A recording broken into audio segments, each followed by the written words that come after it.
Good afternoon, everyone. Good afternoon, Miss Sarabose. Okay, so before we start, may I request Miss Taotho to lead the prayer? Okay, let us pray. Our Father who art in heaven, hallowed be your name. Your kingdom come, your will be done on earth as it is in heaven. Give us this day our daily bread and forgive us our trespasses, and we forgive those who trespass against us. And lead us not into temptation, but deliver us from evil. Amen. Amen. Okay, you may sit down. So class, how are you today? How is your afternoon? Good. How about you? I am also fine. Thank you for asking. So Miss Monitor, who is absent for today's class? That's all for now. Okay, thank you. So before anything else, we will have a game. I prepared a game for you so that your mind will be wake up. So I will group you into two groups. So this group is the group 1 and there are the fact group, and this group is the group 2 and there are the opinion group. So I have here the materials.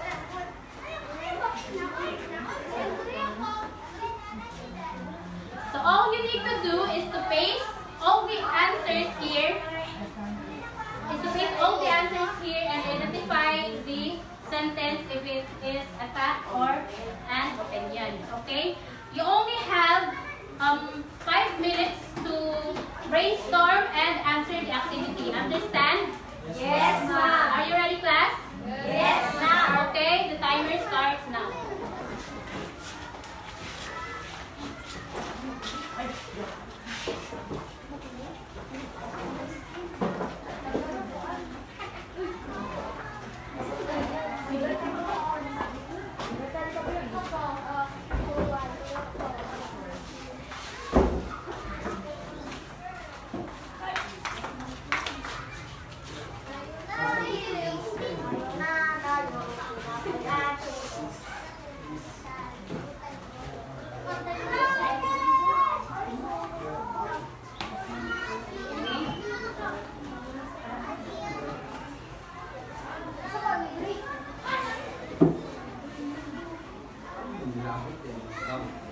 Okay.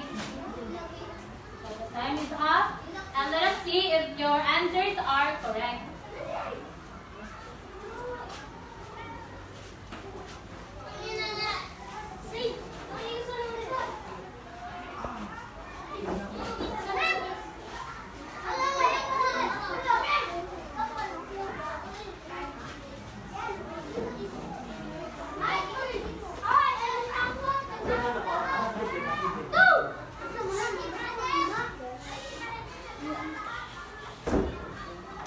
Okay.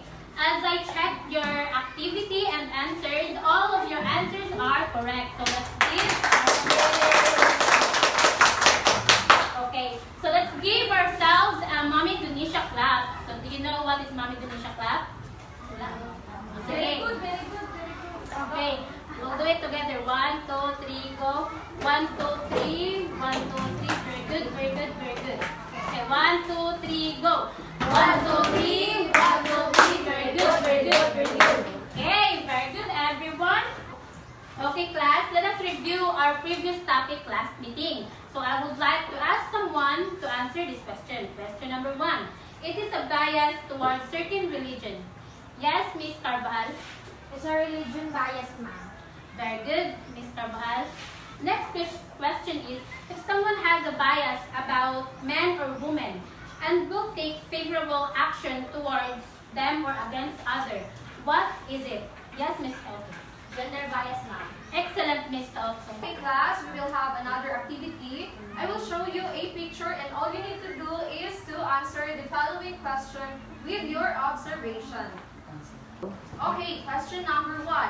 What do they reveal about men and women? Okay, yes, Miss Karis, you are recognized. Ma'am, the picture shows how the woman is seen by the males and how women been discriminated because of the strength of a woman. Very good. Okay, question number 2. Does men use their power and gender to gain some profession? Yes, Miss Sarabosi. Most of the men are trying their best to achieve their goals and dreams in life. And there are some who was biased and doing something that's against the rules and law. Yes, very good. Okay, class, this is our objectives. Kindly read Mr. Sarna. At the end of the lesson, the student must be able to A. Identify the difference between prejudice and bias. B. Create a T-chart comparing bias and prejudice. And C. Recognize day-to-day situation that depicts biases and prejudice. Thank you.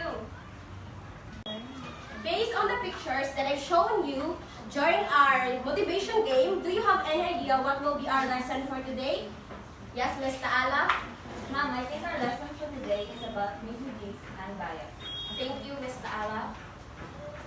Before we start, let us read first the things that we need to keep in mind during the discussion. Ms. Nikki, please read.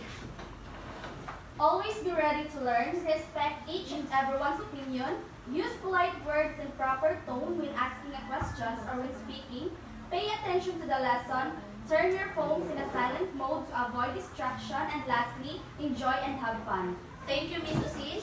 Those are the things that we should keep in mind for us to have a smooth and clear discussion and also to all of you to learn effectively. Now, who can tell me what is bias? Yes, Ms. Zamora, you are recognized. Bias is a tendency to favor a person, group, or thing or point of view over another, often in unfair. Very good, Ms. Zamora. So bias is the action of supporting or opposing a particular person or thing in an unfair way because of allowing personal opinions to influence your judgment. Can someone give me an example of bias? Yes, Ms. Rosales. Ma'am, my example for bias is a person may like one shirt more than two others when given a choice because the shirt they pick is also their favorite color. Yes, correct, Ms. Rosales. Thank you for your answer. What did you observe from Ms. Rosales' example? Ms. Carvajal? Ma'am, as I observed that the person may not realize what they pick the shirt, it is simply an unconscious bias towards that color. However, when a person is biased, they will knowingly choose for or against an object because of internal preferences or thoughts. Very good, Ms. Carvajal. So now, class, let us now proceed to the types of bias. So who can tell me what are the common types of bias? Ma'am, Okay, Miss Carla, you are recognized. Ma'am, the common types of bias are media bias, halo effect, confirmation, anchoring, and the conformity. Thank you, Miss Carla. You got it right. Bias has 5 common types, and these are the media bias, the halo effect, the confirmation, the anchoring, and the conformity.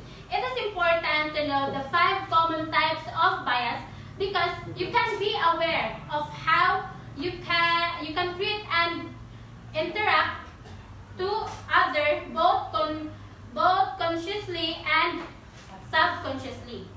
Now, can someone read the definition of media bias? Okay, Miss Nikki. Media bias. This occurs when mass media journalists and news producers decide what to report on and cover. Thank you, Miss Nikki. Can someone give me the example of the media bias? Yes? Okay, ma'am. My example is a witness to the incident. I can testify that the given information is false and drastically different from what I witnessed. Thank you, Miss Karen. Now, we will proceed to the next type of bias, which is the halo effect. So, the halo effect occur when a person only notices a person's positive traits and allows perceptions of anything else about them to become distorted. Now, who can give me an example of the halo effect? Okay, Miss Zamora. Due to managers' admiration for Nikki's achievements and medals, only her application materials were truly examined out of all the others. Thank you, Ms. Zamora. So the third type of bias is confirmation. So confirmation happens when someone searches for, interprets, favors, and remembers information that supports their beliefs and viewpoints. This occurs. So can someone give an example about confirmation? Okay, yes, Miss Rosales. He instantly looked up data to support his views after learning that the report did not support his opinions. Okay, excellent. Now, let's proceed to the fourth type, which is anchoring. So, anchoring, what do you mean by anchoring? What comes to your mind when we say anchoring? Sige. Yes, Miss Harbosing? Ma'am, anchoring is when people base their decisions solely on recent knowledge or initial information. This occurs. Okay, very good, Miss Harbosing. So, everyone is open to give their example about anchoring. Yes, Miss Usin? My example, ma'am, is according to what I know, I choose you because I thought you were better than others. Wow, you created a very good example. So here we are on the last one, type of bias. So we have the conformity. So conformity occurs when a person makes a poor or uncomfortable choice in an effort to blend in and get the approval of the crowd. So Miss Plaza, can you give me an example of conformity? Yes, ma'am. A person going to work dresses in the same style as hooligans in order to fit in. Thank you, Miss Plaza. So, bias can affect our work of life. They can influence action and decisions such as how we interact with individuals in a given group, what advice we consider, and how we perform. Did you understand what is the bias and its types and how important it is? Yes, ma'am! Okay, very good class. Okay, now we will discuss what is prejudice. Who among in the class can tell me what is prejudice? And just give me one example.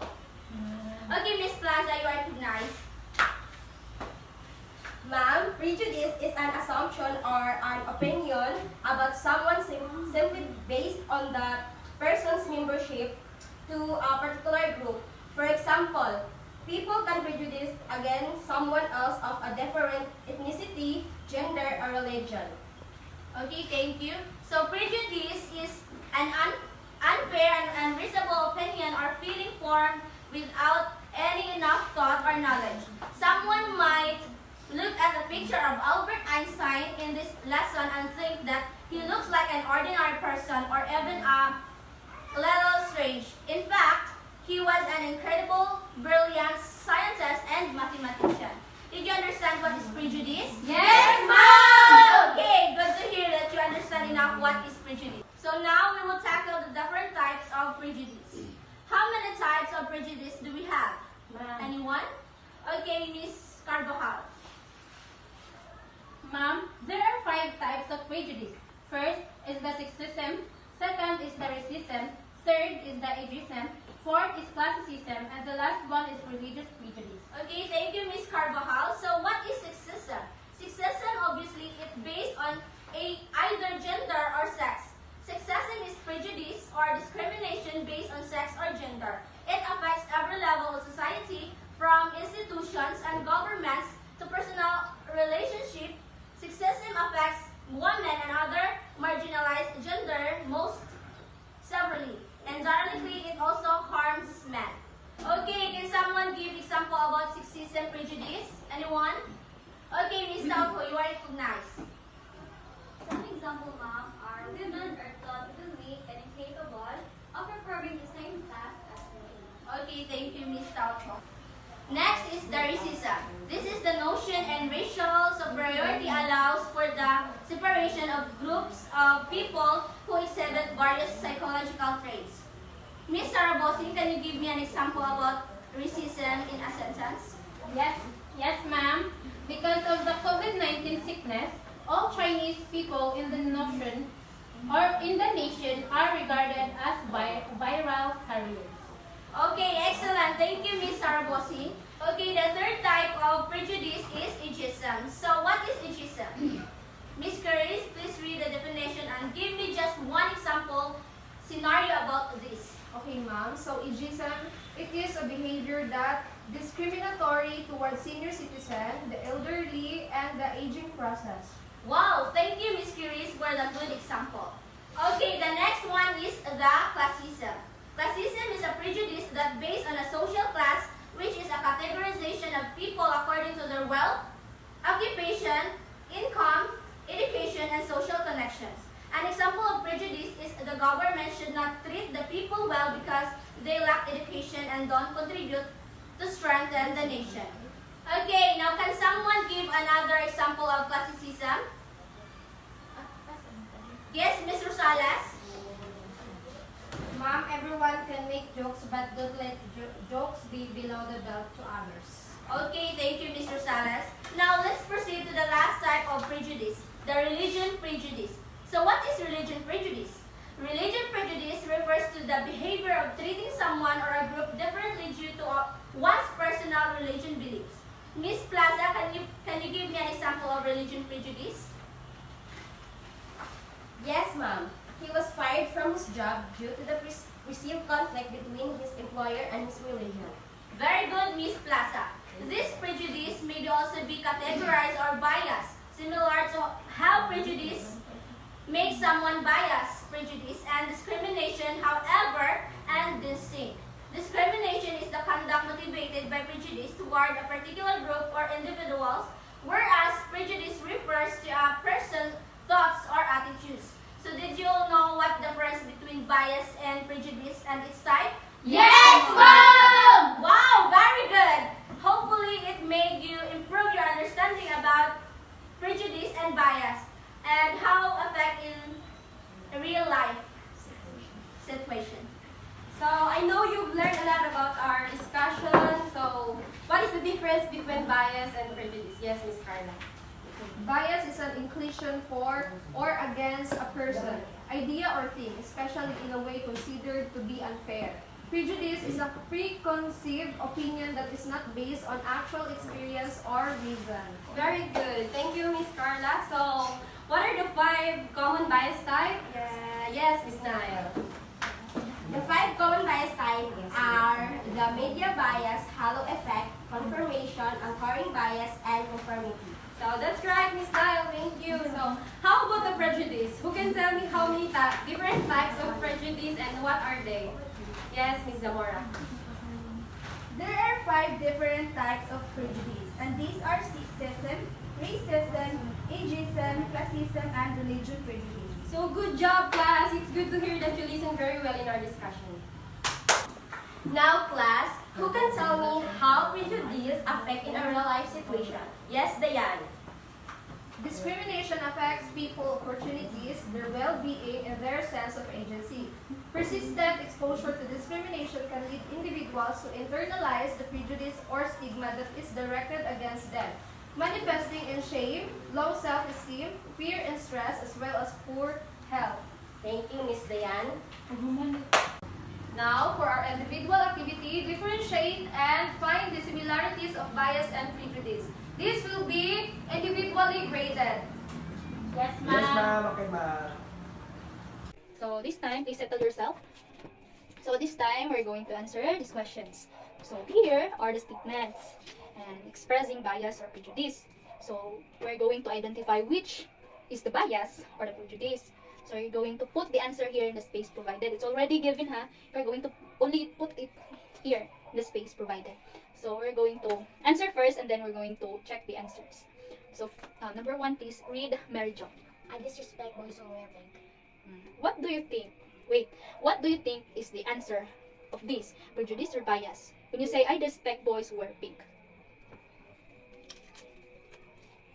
Okay, prejudice. So number 2, please, Sophia. Can you read it? These sandwiches are horrible. So, Sophia, what do you think is the answer in that item? So, Mary Jo, can you please read number 3? I dislike girls who plays gun. So, I dislike girls who plays gun. What do you think is the answer? Prejudice or bias?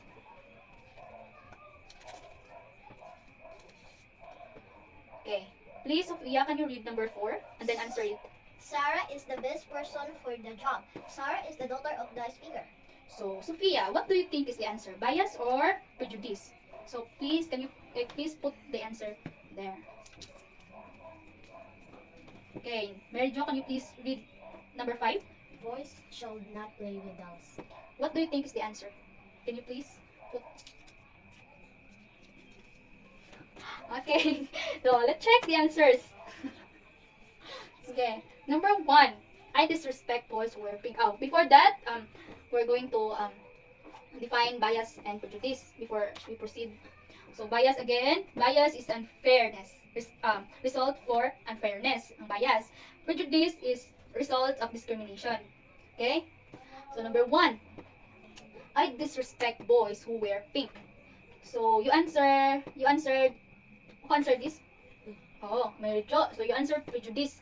Why prejudice? Because disrespect. Disrespect. In disrespect, what can you thought? What is your thought about disrespect?